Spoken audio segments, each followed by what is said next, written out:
এখানে দেখুন আমি কিছু অ্যাডেনিয়াম গাছ প্রতিস্থাপন করে দিয়েছি। এই অ্যাডেনিয়াম গাছগুলোর রুট প্রুনিং বা তারপরের পরিচর্যা এবং মাটি তৈরি কিছুটা আপনাদেরকে দেখিয়েছিলাম, কিন্তু এই অ্যাডেনিয়ামগুলো যখন পটিং করি তখন আর সেটা ভিডিও তোলা হয়নি সময়ের অভাবে। তো আজকে আমি আর যে কটা বাকি আছে অ্যাডেনিয়াম গাছ পটিং করব এবং বাকি কীভাবে মাটিটা প্রস্তুত করতে হবে সেটা তো অর্ধেকটা আগের দিন দেখিয়েছিলাম, আজকে বাকিটা দেখাবো। তো চলুন দেখে নেওয়া যাক। তো দেখুন এই 4টে অ্যাডেনিয়াম গাছ আর আমার বসাতে রিপোর্টিং করতে বাকি আছে। এর মধ্যে এটা সিঙ্গেল পেটাল অ্যাডেনিয়াম, এটা আর বাকি 3টে রোজি ভ্যারাইটি।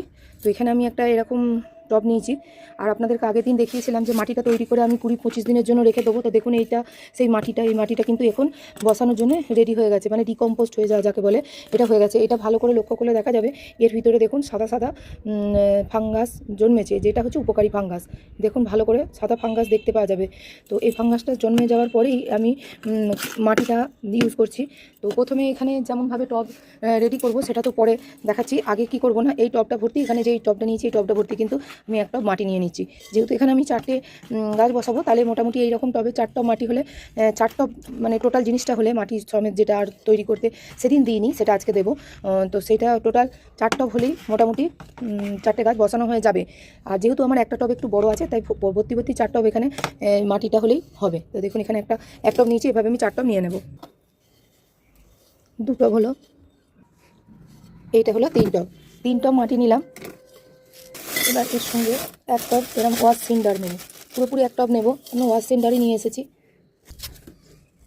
এই যে দেখুন 1 টব সিন্ডার নিয়েছি, এবার এই সিন্ডারটাই মাটির সঙ্গে মিশিয়ে নেব।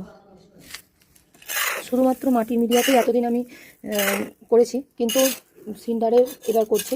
আর সিন্ডারের মাটিটা এভাবেই তৈরি করা হয় আর কি, সিন্ডার দিয়ে যে মাটিটা তৈরি করা হয় মিডিয়াটা, সেটাই ভাবি এই রেসিওতে করলেই আপনাদের হবে। আর মাটিটা তো তৈরি করা আগের দিনই দেখিয়েছি, ভালো করে মিশিয়ে নিলাম।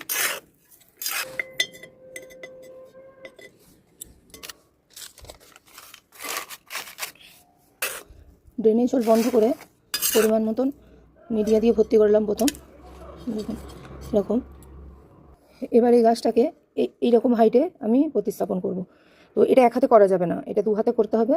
তো এই জন্য একটু বন্ধ করছি। এবার দেখুন এটাকে মাটির মধ্যে সেট করে নিয়েছি। এবার এটাকে আজকে এভাবে রেখে দেবো, মাটিটা যেহেতু হালকা হালকা ভিজে আছে, এখানে কিন্তু আর কোনো রকম আজকে আমি জল দেবো না। জল দেবো কিন্তু কালকে এটা মাটিটা শুকিয়ে গেলে তারপর পরিমাণ মতন জল এতে দেবো। আর এই যে ডালগুলো দেখছেন, ডালগুলো অনেকটা কেটে দেয়, কিন্তু আমি এখন কাটবো না, কারণ হচ্ছে গাছটা যখন বুঝতে পারবো মিডিয়াটা ধরে নিয়েছে তখন আমি এইটা আন্দাজ মতো প্রুনিং করবো এবং সাইড ভিডিও আপনাদেরকে পরে দেখাবো। আজকের মতো ভিডিওটা এখানেই শেষ করছি, কারণ বাকি গাছগুলো আমাকে বসাতে হবে।